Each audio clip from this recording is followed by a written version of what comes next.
Unlearning is a process that requires letting go of pre-existing habits before we can adopt new ways of doing things. It is related to the way that our brain works and to the effort that it takes to rewire the neural synaptic pathways that define actions and behaviors. It means that people have pre-existing thinking and response patterns that are already reinforced, and that when we want to improve by adopting more effective ways of responding or doing things, those pre-existing patterns, you can't just overlook them. So instead, we need to simultaneously facilitate the process of letting go of previously reinforced patterns to make room for new ones. To get a more intuitive sense of what unlearning is, try to think of a time when you learned something brand new. Let's say you learned how to swim, or you learned how to golf, or how to ride a bike. Or if you have a new boss, maybe you learned how to interact and figure out what kind of effective ways of communication work with this particular boss. What were the steps that you took in order to learn something brand new for the first time? Most people learn by observing, collecting information, trial and error, and practice. Now imagine that you've been doing something a certain way for a long while. So let's say you're swimming in a very specific way for, 20 years. Or maybe you're interacting with a specific boss in a very specific way for 5 years. Or maybe the way that you respond when you're hurt or when you're angry is something that you've been doing for a long while, but now you want to change it. You want to improve the way you're swimming, so that requires making an adjustment. Or you want to be more assertive when you interact with your boss, or you want to respond in a more balanced way when you're hurt. How is unlearning really different in any way than learning?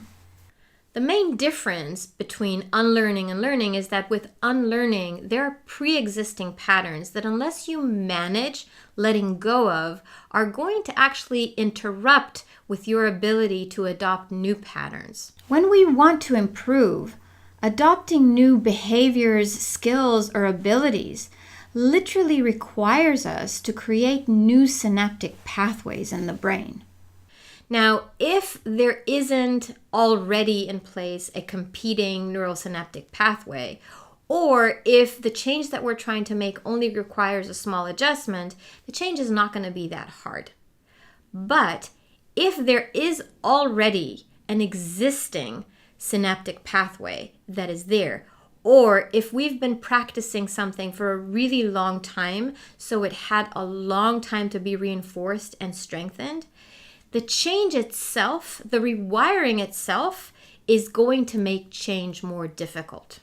So when we are already wired to respond a certain way, if a transformation requires unlearning, the change itself, even for highly motivated individuals, is going to be difficult.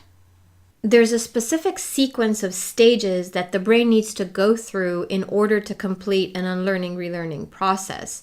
But unfortunately, there are obstacles in between these stages that people need to overcome in order to complete the process. The challenge is that while most people know how to learn something brand new, unlearning is a less familiar process. And so people don't really know the stages. They may not be familiar with the obstacles or how to identify them along the way. And then despite their best efforts, despite their motivation, they get stuck and they struggle to complete the process and then achieve the goals that they want to achieve, which makes change sometimes such an uphill battle. So to get a sense of how widely needed unlearning is, try to think about it more in terms of daily examples. So imagine someone who wants to adopt better listening skills. They want to be more active listeners. So that again may not require unlearning. However, if there are pre-existing patterns there, say that this individual is used to always responding by giving advice or offering solutions rather than really listening. Unless that pre-existing pattern, unless that behavior is simultaneously unlearned, that person is going to struggle to adopt new behaviors because the neural synaptic pathways in the brain, the existing ones, are competing with the new. And this applies to areas as individual and personal as negative self-talk and as wide and complex as leadership. We have to start thinking about transformation, not just in terms of what we want to add, but also if there's anything that we need to let go of, if there's anything that we need to unlearn. But the wonderful news is that unlearning is not a random process. It has a sequence of stages, and the obstacles along the way are predictable. So if we learn how to facilitate that process and what the obstacles are, we can help people navigate this process successfully so that they can achieve their goals.